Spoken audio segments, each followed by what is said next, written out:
In fact, the spacecraft is still going more than 160 miles per hour when the parachute is done, slowing it down. That's about as fast as a skydiver would be going if he jumped out of a plane here on Earth and headed straight for the ground head down without a parachute. So at an altitude of a little over a mile or so, Perseverance will fire up its engines, fly to a safe spot identified by that terrain relative navigation system, and slow down to about 1.5 miles per hour right above it. And then it's ready for skycrane. Perseverance will lower itself, much like Curiosity did, from that rocket-powered jetpack descent stage and maneuver in for a gentle touchdown right on its wheels, at a speed slower than I walk. And because of how long it takes for radio signals to get back from Mars all the way to Earth, Perseverance has to do this all on her own. We can't help it during this period. So as you'll hear from Ken and Bryony, Jezero Crater is a great place, a magnificent place for science. But when I look at it from a landing perspective, I see danger. It's a formidable challenge. The site is replete with steep cliffsides that we're having to run right through the middle of the landing site. There's sand, there's boulders, there's impact craters. All of these would be a bad day if we touched down on them. So two new technologies that we've added for Perseverance since Curiosity make it possible for us to go to Jezero safely. The first is something we call range trigger. With range trigger, we've given Perseverance the ability to decide for herself when to deploy the parachute based on where she is. That helps us shrink the landing error ellipse, or all the areas that we can come down in, as you can kind of see in this graphic here. When coupled with the guided entry system we had on Curiosity, giving Perseverance the ability to choose where to deploy that parachute really shrinks the area that we might come down in and lets us land in a tight space like Jezero Crater. The second major technology we've added is terrain relative navigation. With TRN, terrain relative navigation, we've given Perseverance eyes and a map. I'm not sure most people do this anymore, but at least you used to be able to drive around in your car and look at a map and look out the window and see what you saw out from the window and match it up to what you have on your map and figure out where you are based on that. That's kind of what we're asking Perseverance to do too with terrain relative navigation. She's got an extra brain in there to help figure out where she's going, and an extra camera in there to give her eyes to see what's out there and match it up with that onboard map.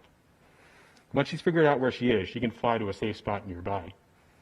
We've actually tested out this system out here in California, out over places like Death Valley, as this next clip will show. Here in this clip, you can see us mount that terrain relative navigation system on the front of a helicopter, so we could fly it over all sorts of different kinds of terrain that it might see, terrain that's similar to Mars. So here we are in Death Valley. Out there, it's on this gimbal on front of the helicopter, trying to mimic the kinds of rates and altitudes that we'd see on the way down on Mars. Here you'll see the system actually comparing what it sees from the camera that's looking down with an onboard map that's derived from satellite imagery, much like we hope to do on Mars. It matches up landmarks that it sees with its camera, with its eye, with those onboard maps and what it sees from those maps to figure out where she is. That helps us get our uncertainty and where we're at down to a couple of tens of meters. When we have that information, we can use that to help us fly to a safe spot nearby once we are done with the parachute and are flying on those engines. That way we can always make sure that we land in a safe spot for the rover to touch down. If it wasn't for range trigger or terrain relative navigation, we just could not go to Jezero, as Matt mentioned earlier. Finally, we have one more system that I'm really excited about to try to give people a sense of what it's like to land on Mars. We have the system that's called the EL camera system, which includes a slew of cameras, as you'll see in the next picture, and a microphone. We've got cameras that are looking up at the parachute, so we'll see that supersonic parachute inflate. This will be really the first time we've ever seen that occur on another planet. We've got a Rover download camera that'll allow us to see the ground rushing up at us as we go hurtling toward the ground. And then we also have cameras on the descent stage, that rocket-powered jetpack, looking down at the rover, and then at the rover, looking back up at the descent stage. So we'll be able to really see what skycrane is like during that period and see that rover descend from the descent stage and be craned right down to the surface. Additionally, with that microphone system, we'll be able to hear what it's like and what it sounds like when we're coming through those 7 minutes of entry, descent, and landing. So the entry, descent, and landing team is really excited for the challenge that we have in a few weeks, and we're really looking forward to bringing everyone for the ride. But while that'll be the end of our journey with Perseverance, the entry, descent, and landing team's journey, that's really just the beginning of the adventure on the surface and Perseverance's adventure and its mission. So to talk about some more, I'll hand that over to Ken Farley here. Thanks, Al. 3.5 billion years ago, Mars was very similar to Earth in several important ways.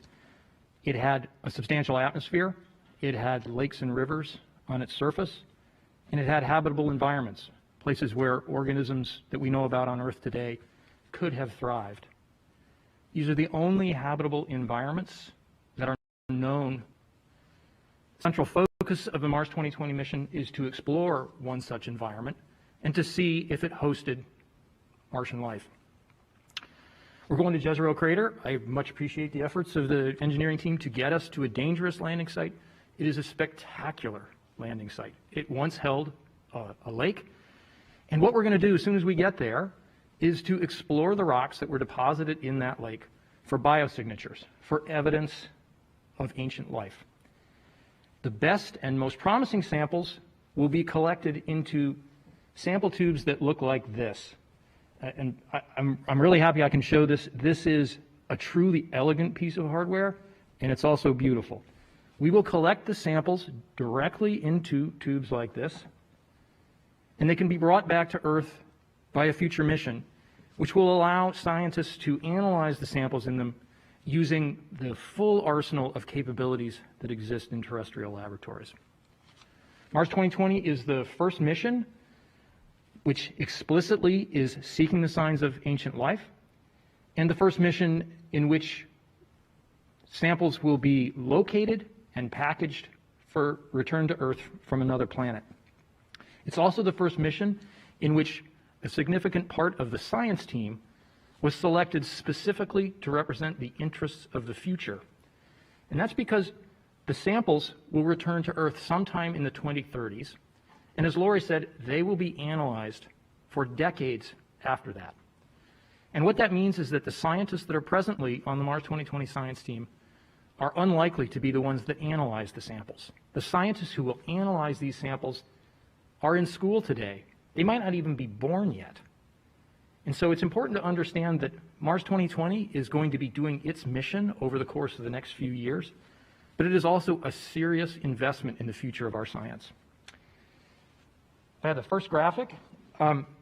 Mars today is very cold, and it is completely inhospitable on its surface to life as we know it.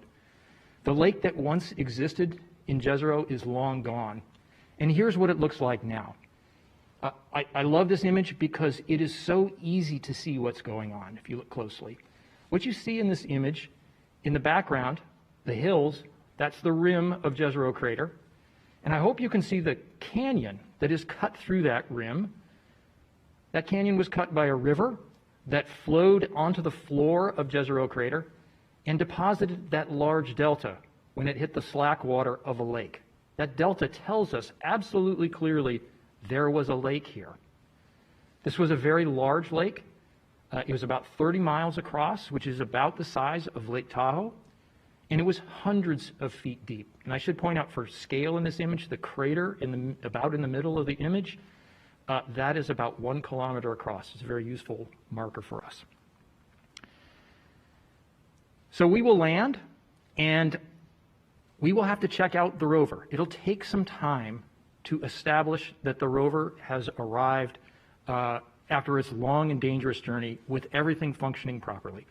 So the first thing we have to do is we have to check out the rover, make sure everything works, check out the science instruments, calibrate the science instruments, and fly the Ingenuity helicopter. It takes several months during the primary focus of the mission. As soon as we're done with that phase, we are ready to go.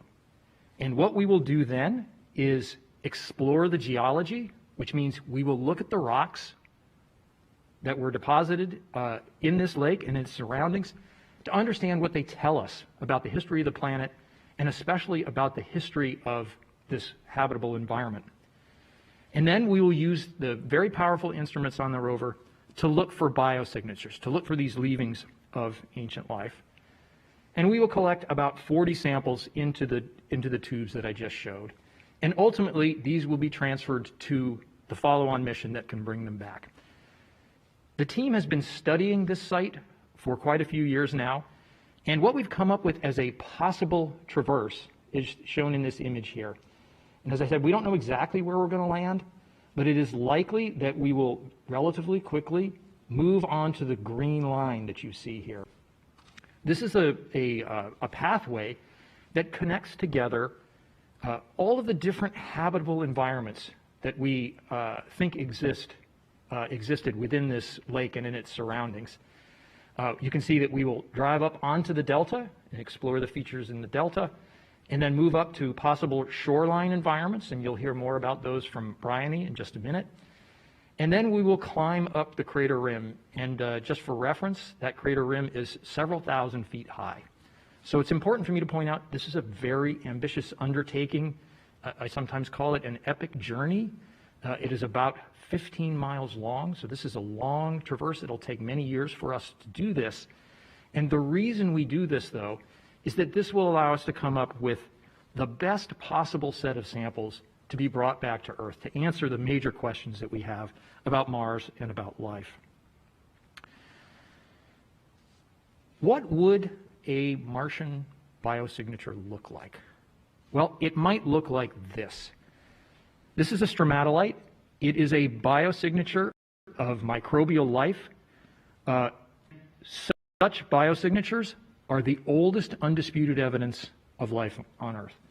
Rocks that are 3.5 billion years old that occur in Western Australia and several other places tell us that life was abundant on Earth 3.5 billion years ago.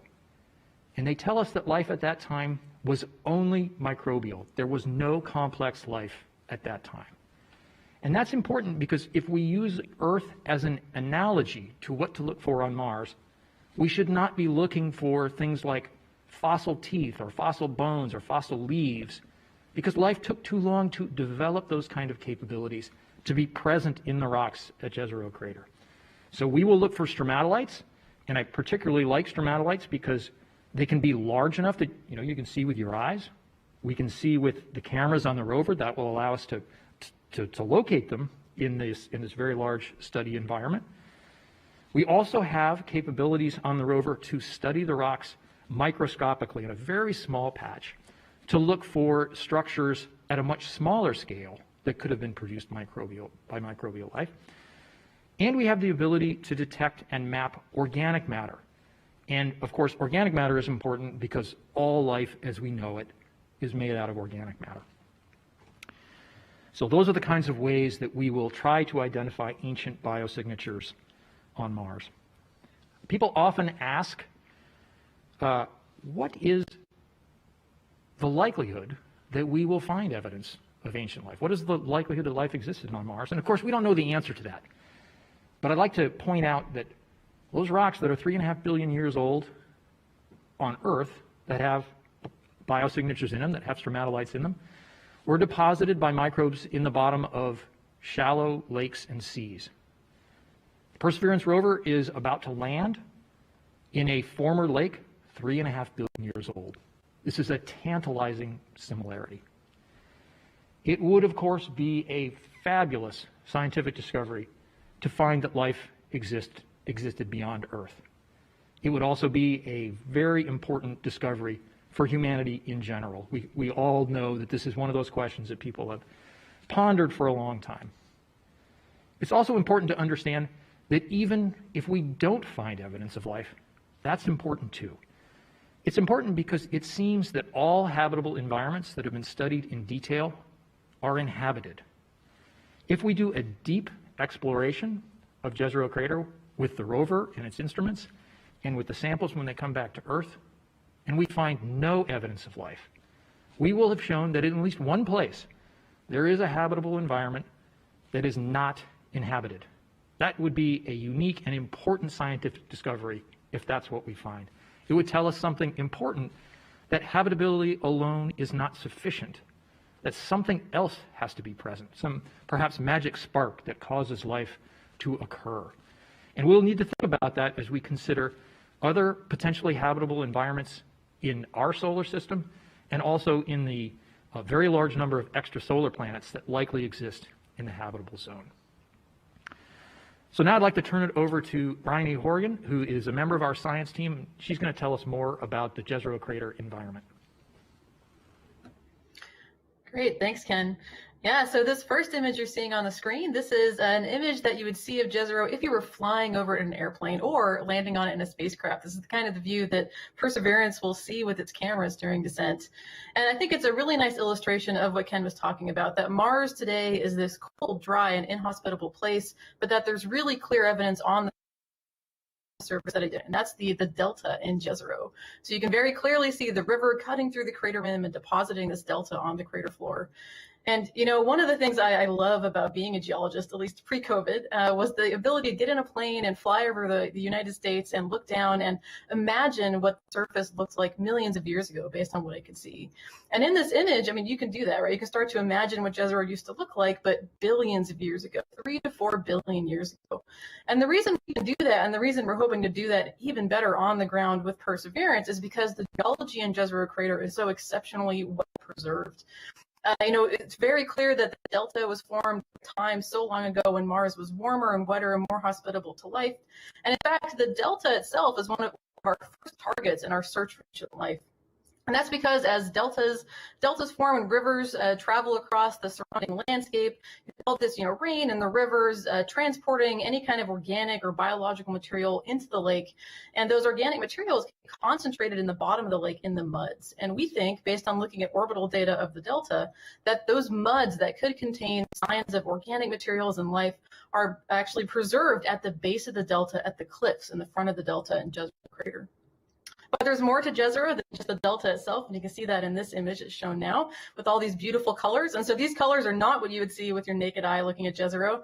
In fact, here we've taken colors, we've used colors here to indicate what kind of minerals we see on the surface using spectrometers in orbit on our satellites at Mars. And here, you know, this is telling us that Jezero is a very diverse place, has lots of really great geology, different over the place. However, what's really important here is the green, and the green here indicates carbonate minerals.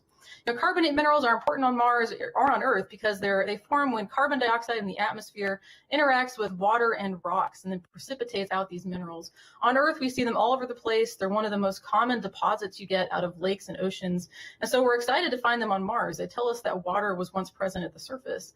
But in Jezero in particular, we're very excited about the carbonates. And you can see that there's kind of green everywhere here, but in particular, there's this kind of bathtub ring looking zone of carbonates just between the delta and the crater rim. And we think that might correspond to the ancient shorelines of ancient Lake Jezero. So places, you know, ancient beaches you could have sat on along the shore of Lake Jezero. And so that's really interesting that the carbonates are in that location, because that could mean that they formed along the ancient beaches in the lake itself. And that's really great because carbonates, when they form in the lake, when they precipitate as a mineral out of the water, can actually trap whatever's living in there.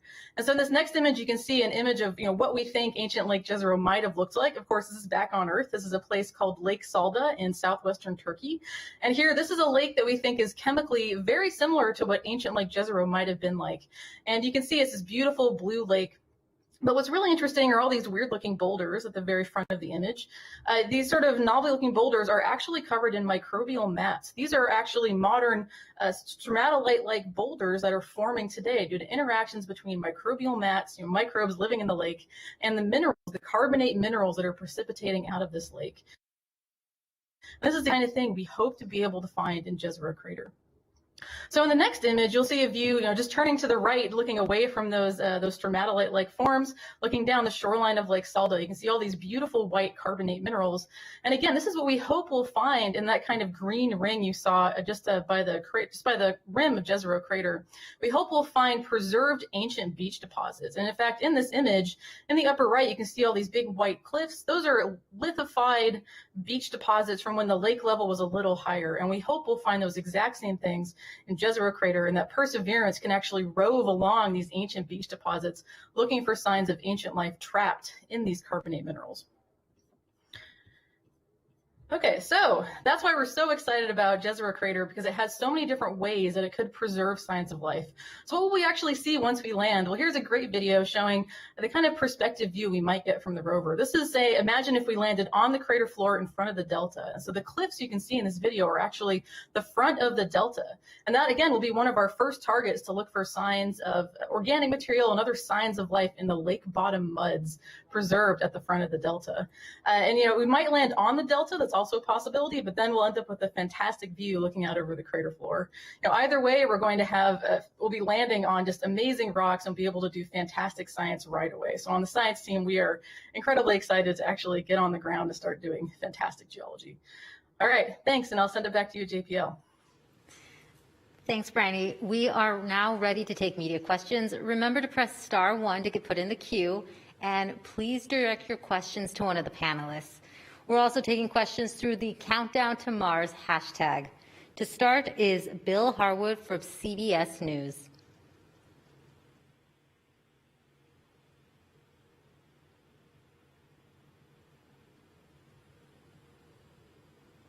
All right, Bill Harwood from CBS News.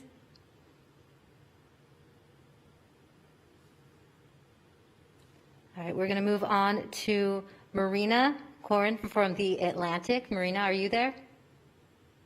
Hi, I am. Can you hear me? Yes, we can.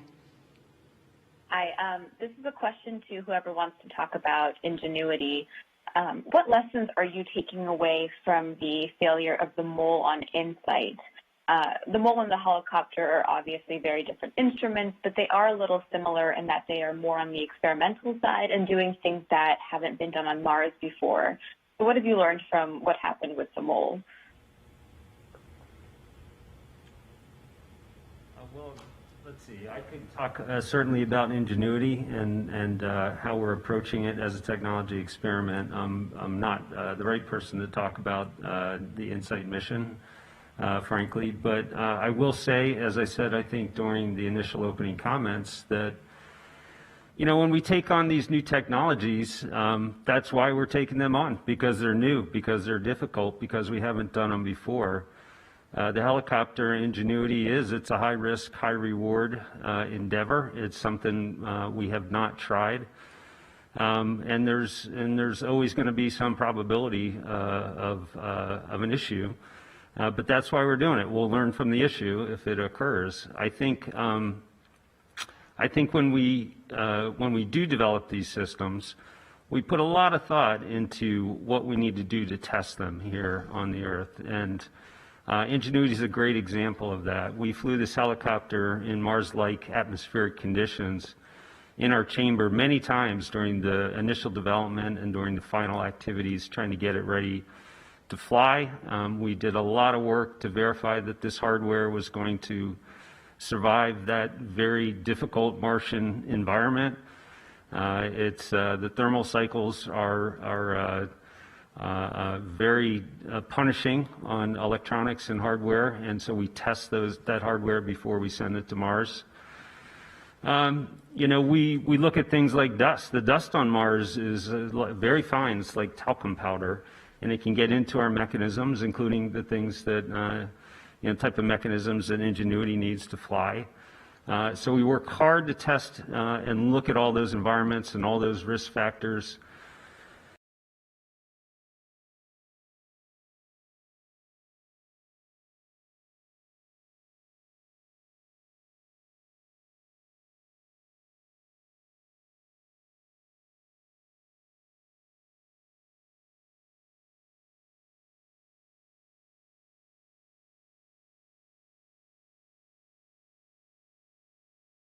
We had there, and if we did it again, we would do it exactly the way we did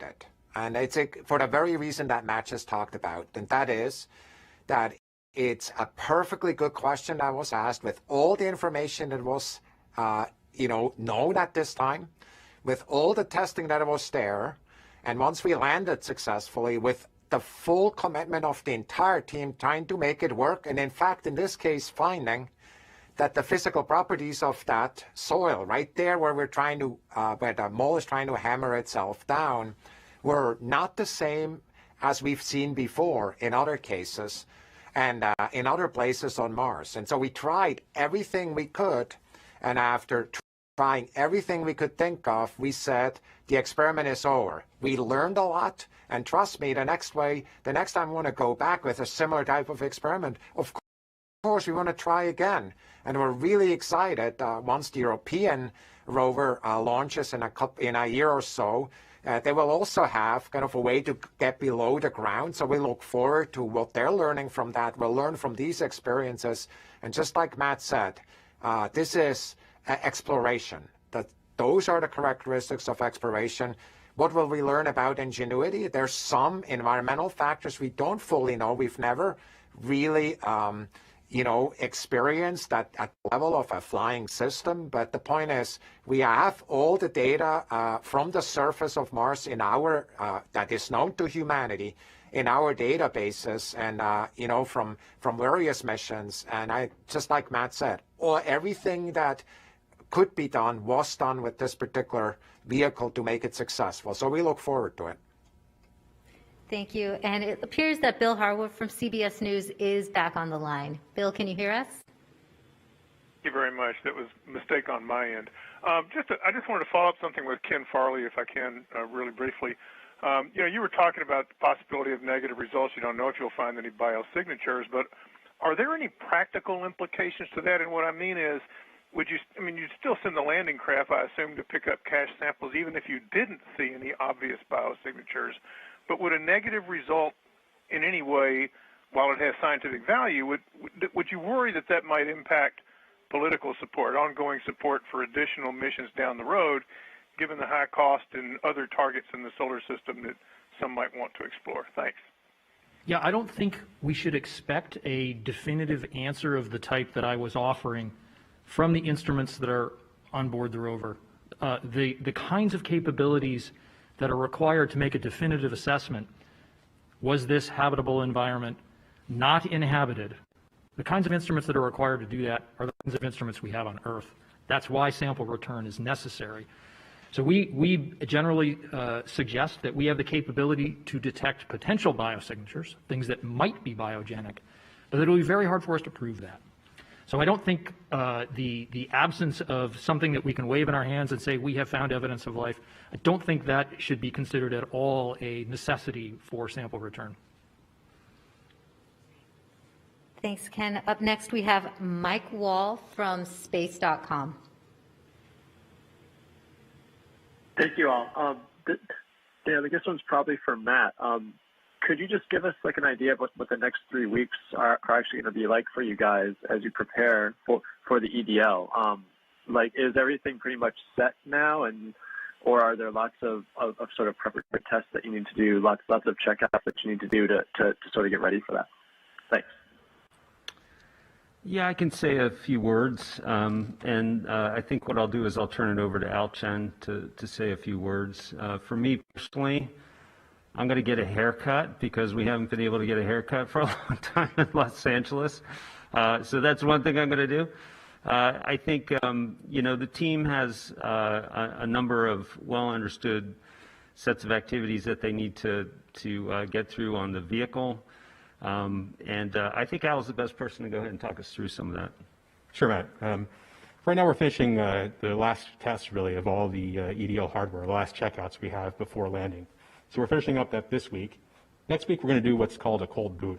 We're kind of basically, in some sense, erasing the memory of the past 6 months on the vehicle so that we get a system that's very much like we bring up our testing systems here, our test beds, in which we bring them up from powered off. So we want to make sure that we fly the vehicle just like we test it. So that's really what the purpose of next week is to try to configure the spacecraft as close to the way we test it as possible. Past that, we have a few more maneuvers that we can do to make sure we're right in the right place to start EDL, the entry, descent, and landing, at the right time. Additionally, we have the ability to give the spacecraft more information about where it is that it'll use when it's in the atmosphere. I spoke earlier of the fact that we're allowing Perseverance to figure out when to deploy her own parachute. We need to seed her with the best information of where she is to begin EDL so she can make that decision well. So those are kind of the big activities that are going on.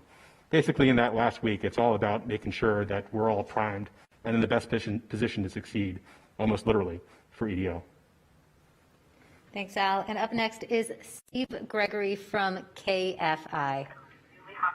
Thank you very much. This might be for Ken. I'm really curious about the microphones on board. Whose idea was it to install microphones?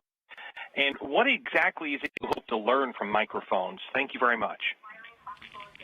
Yeah, let me just point out there are two microphones that are on board the Rover. One of them is associated with the package of sensors that will record EDL. And I will turn it to Matt to comment on that. But there's a second microphone that is part of the SuperCam instrument, and we don't really know what it will be able to record, but one of the rationales for doing it is there's a laser on SuperCam that will interact with rock at a distance, and it is likely that that interaction will make noise that we can record with the microphone, and we can, for example, potentially learn about surface coatings and other characteristics of those rocks that we could not learn any other way. Yeah, so as Ken said, there are two microphones, the one he mentioned on SuperCam, and then there is one associated with the cameras that Al talked about, what we call the EDL cameras. These are commercial ruggedized cameras, and they came with, or they gave us the capability essentially to almost for free plug in a microphone sensor to that system. And so we took it. You know, we thought it would be exciting to have, as I said before, that new human sense along with us for the ride. We expect to have that microphone, well, it will be active during entry, descent, and landing. So we're hoping to hear a lot of pyrotechnics being fired, a lot of separations and deployments happening, maybe some wind, you know, after the heat shield comes off. So we're hoping to hear essentially the sounds of EDL, and we believe engines firing maybe. We'll see what we hear. That's part of the reason we're taking it, because it's new and we haven't done it before, and we want to understand what we get from it. And there will probably be some engineering aspects, you know, that will derive from that data. If that microphone survives on the surface, and I suspect it probably will, then we'll also use that microphone just to listen to the sounds of the vehicle. We have, for instance, a pump that pumps fluid around the vehicle, Freon around the vehicle to keep it warm. And so we'll listen to see how that pump sounds, just like anybody would, you know, from a health perspective on on an industrial pump, for instance. We should be able to hear the wheels crunching over the surface as we drive. And I think we're going to hear that big rotary percussive drill, the big jackhammer drill out on the end of the robot arm. I think we'll hear that as well with that microphone. So, those are some of the things we hope to get with the microphone.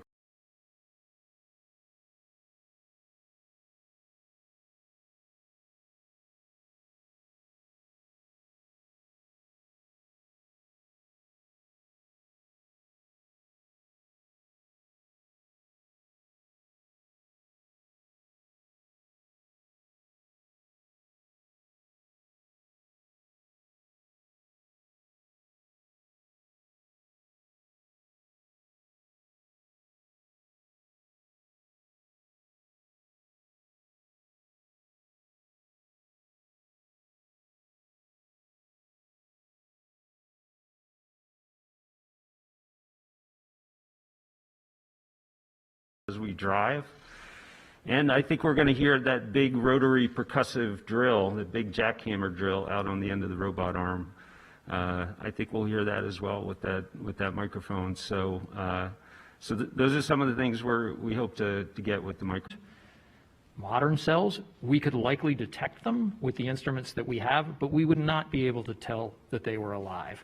So it is possible that if life existed there, we could see it, but we couldn't tell if it was alive.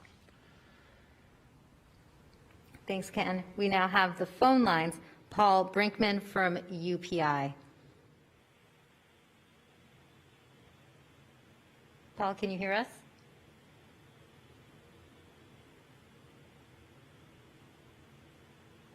All right, we're going to move on to Irene Klotz from Aviation Week. Hi, thanks very much. I have an engineering question and a science question. The engineering question for Alan is, with the range trigger and the TRN, how much fly time does that buy for Perseverance? What sort of time frame could the landing occur in? And I'm going to go ahead and ask the science question, if that's all right. It's kind of follows a little bit what Bill, I think, was trying to get at, is after Viking, there were no Mars missions for 20 years or so, when that proved to not find life, or most people feel it didn't find life.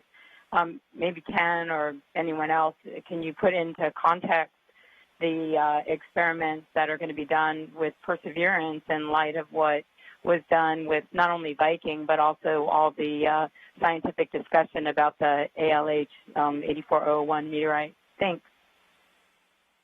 I think the first question was about how much uncertainty there is and how long it takes to land, if I got that right. Right. So how much time would you have to, it could land between this time and this time based on the ability of the rover to fly itself? Gotcha. We land, typically nominally about in 7 minutes from the top of the atmosphere to the bottom. The uncertainty in that timing can vary about half a minute to a minute or so, depending on what the conditions are. As you mentioned, right, there are lots of things that drive that uncertainty. In particular, it's the atmosphere. What the atmosphere happens to be like that day, what the weather really happens to be like that day, can affect how fast we come down. That's typically between a half minute and a minute of uncertainty. Irene, I know you had a science question. Perhaps Lori Glaze could answer it for you. I can certainly try to answer that question. So, we've really, since the Viking days, really tried to take a very methodical approach to how we go about trying to ask the questions about whether or not life might exist someplace on another planet or another location besides Earth.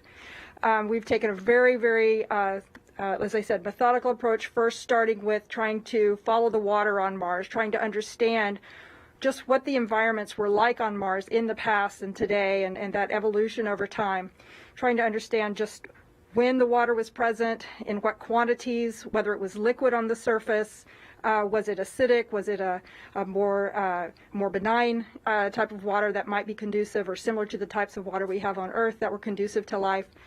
And we've done this, we've taken these steps, and we were able to identify that water was present on Mars. And then we took the next steps and said, well, let's go to some places where we believe water was present in the past, such as Curiosity in Gale Crater, able to identify, looked for and identify organic molecules that were present, looked for complex organic molecules that could be the early building blocks, potentially, of life. So again, kind of a stepwise approach to trying to best position ourselves to be prepared to look in the best places we can to try and find or look for those signatures of where life might have existed. And all of those steps have driven us and had taken us to this point that Ken described, which was to identify Jezero Crater as a place where we believe there was standing water in the crater, within the Jezero Crater, and that there was actually a river flowing into that crater that would have been depositing its sediments from a large catchment area. And that if life had started to form 3.5 billion years ago, as it was beginning to form on Earth, same time frame, if it was happening at that time, there's a very high probability that if it were there, it should have been contained in those sediments and could potentially have been deposited in the deposit there in the river delta that's inside Jezero Crater. And so we feel like we've positioned ourselves in as best place as we can with the information that we have to look in the best spot that we know is available. And again, as Ken says, there's a chance that we may not find it there, but that's an important science discovery in and of itself. And there's certainly many, many other incredibly important science questions to answer at Mars beyond just the astrobiology questions, just trying to understand how planets form, how they evolve over time, how their climates change over time.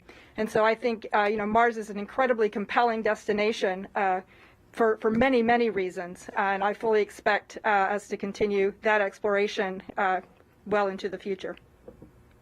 Thank you, Lori. Up next is Keith Coing from NASA Watch. Hi, can you hear me? Yes, we can. Okay, my question should be addressed to some people who are not present on this panel, so I'm going to direct it to Dr. Zabukin instead. The Mars 2020 mission involves the flight of the Ingenuity helicopter drone, which is a joint effort by the Science Mission Directorate, the Aeronautics Research Mission Directorate, and the Space Technology Mission Directorate.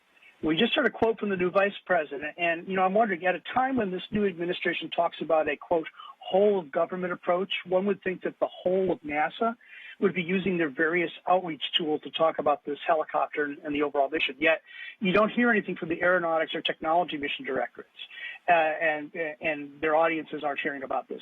This is a little odd, since this rover and its helicopter have relevance to virtually everything NASA does and applicability to things in many people's everyday lives. So why isn't the whole of NASA doing their best to highlight the diverse capabilities of this mission?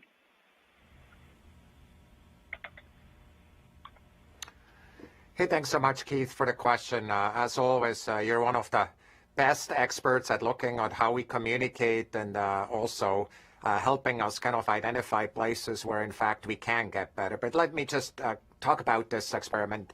This is a whole of NASA, whole of government kind of approach. There's never been a rover that was developed with all the parts of NASA really being involved. I think Matt already told us that experts from all these domains were actively present, and that includes aeronautics, the space tech people, looking at Medley, also an experiment on the way down, looking at entry, descent, and landing, and discovering science there. And then, of course, on human exploration with the MOXIE experiment that was being talked about, and, of course, science. So it really has the characteristics that you just talked about. And it's also true, I met with both associate administrators, both the one from Space Tech and from aeronautics this morning, precisely on this point, because I just really believe it's just a huge opportunity for us, and there's tremendous excitement on all of these. And this will not stop with this one. Look at Dragonfly that we're developing, going to Titan, another flying object. Look at other destinations that are under consideration. And as we go forward, there's kind of whole of NASA, whole of government approach, just like we're modeling here in this particular vehicle. It's really an overarching theme of what you're going to see in communications across. And yes, as we go forward, we're going to be excited to kind of learn from each other. And, I do the same as I look at our breakthroughs in space tech, trying to really cheer from our accounts in science the same way, because we are really on the same team. So thanks for that. Yes, it's truly, like you said, whole of NASA, whole of government mission, like there has never really been before. Thank you. And now we have a social media question. Tammy on Twitter asks, how do you land Perseverance on a 45-kilometer spot when Mars is rotating? How do you get it to the right side of Mars facing you to land? I guess I should take that one. Yeah, it's a little tricky, right? I mean, it's we have to go a long way and then put the spacecraft in a position to succeed.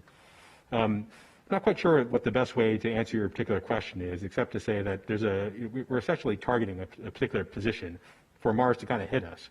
We're really throwing our vehicle up in front of Mars and letting Mars run into us. And that's how we target the position that we're trying to come and enter in from. Once from that position on, really, the spacecraft's on our own to fly out where we're trying to go. And that's where we use its initial guess of where we were when we came in, those parameter updates I talked about earlier. And then it'll fly its way based on that information until it determines where it is relative to the ground using train-melted navigation and radar while on parachute. That's how it can really figure out where exactly it is and then target a nearby safe spot to fly to with the rockets during powered flight. Thanks for answering, Al. And up next on the phone lines is Robert Holtz from Wall Street Journal. Thank you. Can you hear me all right? Yes, we can. Super. This, I guess, is a question for Thomas and Lori. I would like for you to step back for a moment. This is, of course, the astrobiology mission. I'd like you to help my readers understand how this sits in the broader context of the question of astrobiology in our solar system and the other potentials, clouds of Venus, frozen oceans of Europa, Titan. What is the broad picture here? I'm going to start, and then I really want Lori to talk about this. that is that I really do believe, and I think we're totally in agreement in all of science, that astrobiology is one of the key topics in all of science that is currently at the heart of what we're doing. It's a field where the progress is occurring at the speed that's frankly breathtaking. It is what we know today and compared to 20 years ago, it's just incredible what we've learned. We talked about some of these things on Mars. We could have similar discussions about Enceladus, about Europa. We could have discussions about asteroids. We could have discussions about exoplanets. And we could have discussions about biology, where breakthroughs have occurred in the meantime. So for us, the benefit we have with NASA is we actually have the ability, using various tools, to do some of these experiments in parallel and therefore not blame against each other. And so I'm just excited that we're, of course, developing a mission to Europa and many other approaches that we're looking at in parallel, including also researchers from heliophysics, for example, looking at the effects of magnetic fields on the stability of atmospheres and so forth. But Lori, please take it from here. Sure. So I actually really love this question because, as Thomas says, we are looking across the solar system and even beyond into the exoplanets, trying to think about astrobiology from a much broader perspective of what are all the different potential places where we should and could be looking for potentially signs of past life or current life. And of course, Mars fits nicely into that context as a place that is fairly quick to get to. It's an easy route, easy place to get to. We've got lots of practice getting there. Not to say that it's easy, but just that we've got lots of practice getting there. And we've done a lot of work over the last 20 years in the Mars exploration program of really setting the groundwork for knowing exactly where we want to go and at the kinds of questions we want to ask. But as Thomas just said, there's many other places that we're exploring in parallel that also have a lot of potential for maybe also feeding into those questions of what types of habitable environments could maybe even still host life today.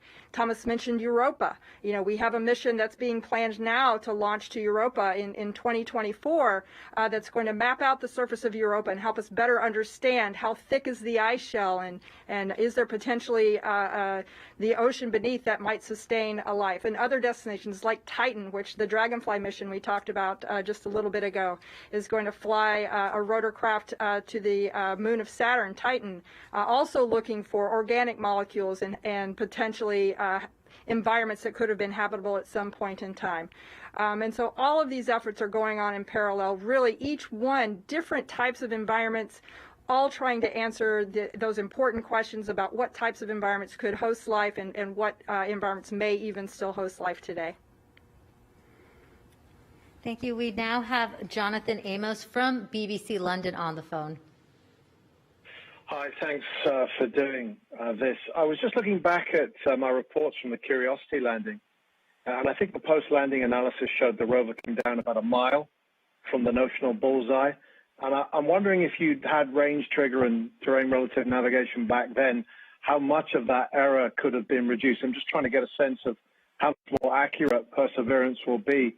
And also for Curiosity's landing, you drew up a grid system for Gale Crater and named each square in the grid. And I'm wondering what the name is that you've given to the notional bullseye square in the Perseverance grid.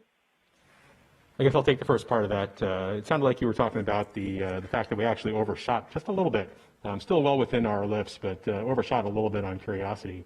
In fact, Curiosity actually knew at parachute deploy that it was a little bit past the intended parachute deploy target, but was programmed to just deploy the parachute when it hit a certain velocity.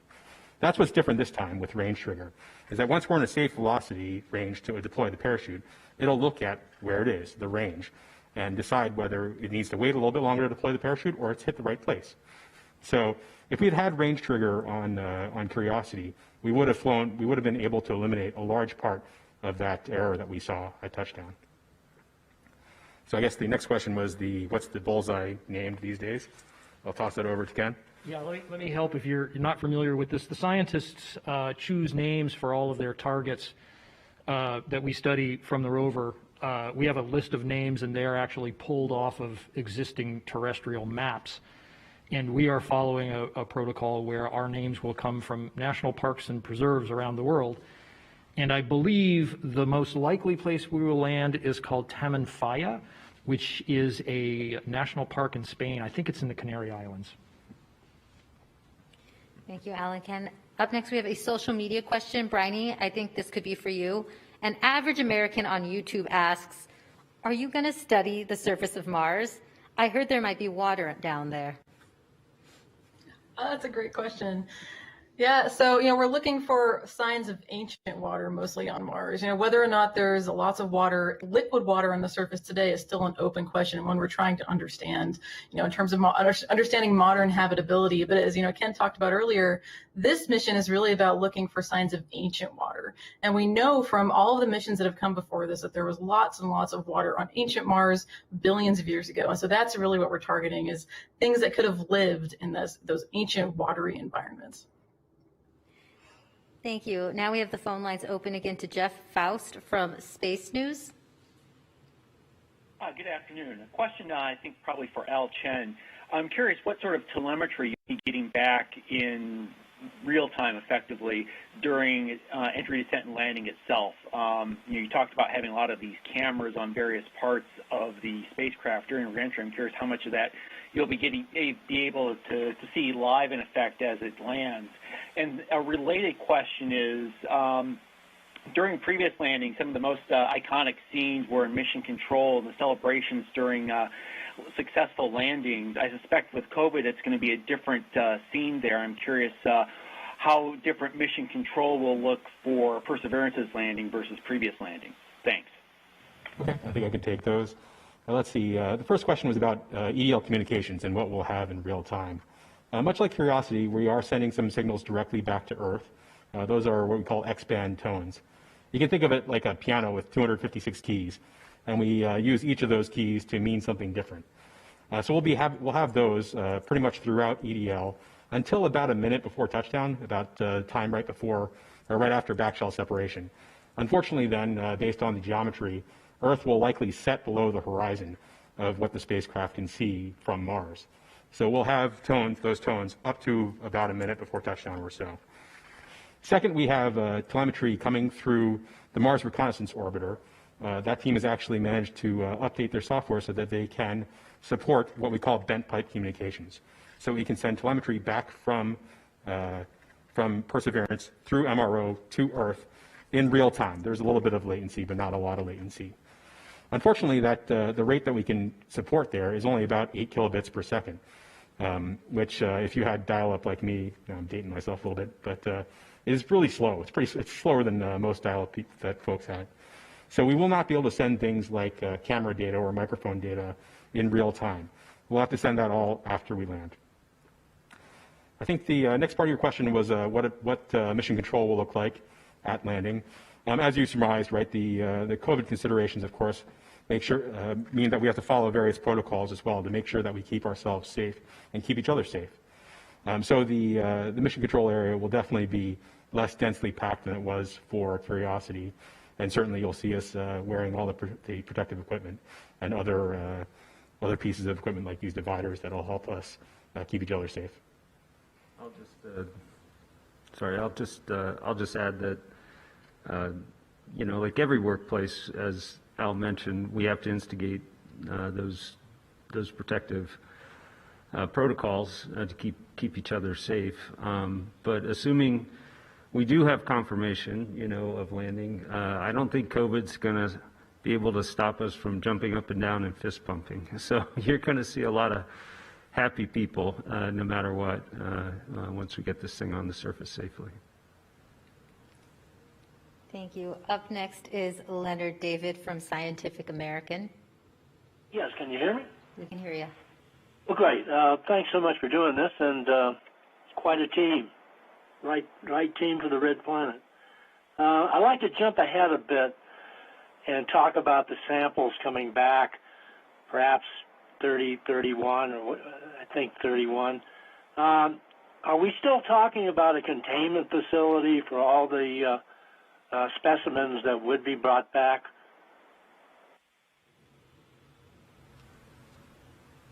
Lori, would you like to try to answer that? So I can take that one. Yes, I would. Yeah. Thank you. So you asked a great question. In bringing the samples back from Mars, when we think about making sure that we protect ourselves back here on Earth in the event that potentially there might be something contained in those samples that we'd want to protect ourselves from, we are thinking about that we've been thinking about it for quite a while, and we're all now giving it very serious thought as we're really starting to begin our endeavor for Mars sample return.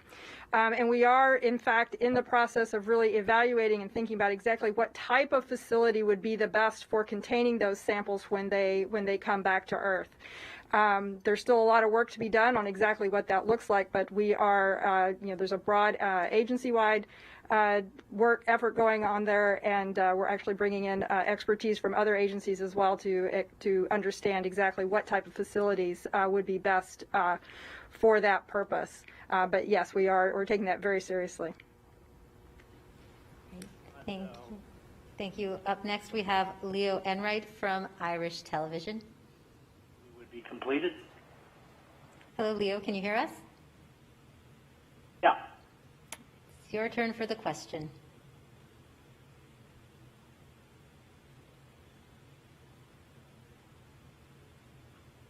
All right, Leo? Leo Enright, can you hear us? Yes, I hear you fine. Can you hear me? Yes, it's your turn for the question. Thanks very much, Raquel. This is for Al Chen. Just following up on a couple of questions. Is there some sort of hover time? If the vehicle arrives at a certain place after release from the back shell, can it do a Neil Armstrong? Can it zip across the surface for a few meters if it doesn't like what it's seeing? And I also have another question for Al, if I may. As a TV guy, can you tell us what can we expect in terms of early pictures? Can you please try, in best case scenario, what are you expecting in terms of pictures in the moments after landing? Okay, so let me try those. I think the first question was about divert. As part of that terrain relative navigation system we've added to the system, right after backshell separation, we do what's called safe target selection. So the vehicle will actually try to figure out where's the nearest reachable, safest landing spot that it can go to, and then fly there. So that kind of is your Neil Armstrong moment right there, right after backshell separation. It'll use its engines to fly up to about 700 meters or so in search of the best possible place that it can reach at that point. So that is your divert there. The next question, I think, was about what we expect to get back camera-wise. After touchdown, much like we saw with Curiosity, we are taking pictures after touchdown. Assuming we are still in communication with MRO at that time and our bent pipe system is working, we expect to get back at least low-resolution images from the front and back, taking a look at both the front and back of the rover, out from the front and back of the rover. And if we have enough time, depending on exactly what time we landed, and how much additional coverage we have before MRO sets below the horizon, we expect to get some of that data, some higher resolution versions of those pictures as well. Past that, we have a data return plan for getting back some of the data from the entry, descent, and landing camera system. That's all those cameras that are taking pictures of all sorts of stuff. We may, in the best case scenario, get a little bit of a taste the next day, but more likely over the weekend, since we land on Thursday, we'll get a decent chunk of those images, not quite at the full resolution, not the full length by any means, since that's a lot of data, but at least a good first bite at it by the end of the weekend. Great, thank you, Al. We unfortunately can't answer all of the media questions on air. For those of you with additional questions, please call JPL's Digital News and Media Office. We'll also continue to answer social media questions online. Thank you for your questions, and thank you to our panelists for joining us today. Perseverance is set to land on Mars on February 18th with commentary beginning at 11:15 a.m. Pacific Standard Time. And we are offering lots of ways to ride along with us. To join the virtual NASA social and virtual guest events, register for the Mission to Mars Student Challenge and live stream the Mars landing, visit go.nasa.gov/Mars2020 toolkit. For those of you interested in a deeper dive, we have a new press kit available online too, with lots of information and graphics describing the rover and its mission. There, you'll also have a chance to sign up to send your name to Mars on NASA's next flight to the Red Planet. And put yourself right into the action with our Perseverance. You can put this to the rover, place yourself on our mission control, and even see what you might look like taking a selfie on the Red Planet. Again, it's all available at go.nasa.gov/Mars 2020 Toolkit. If you're on social media, join the conversation with the mission on Facebook and Twitter. Follow @NASA Persevere and use the hashtag #CountdownToMars. Thanks for watching.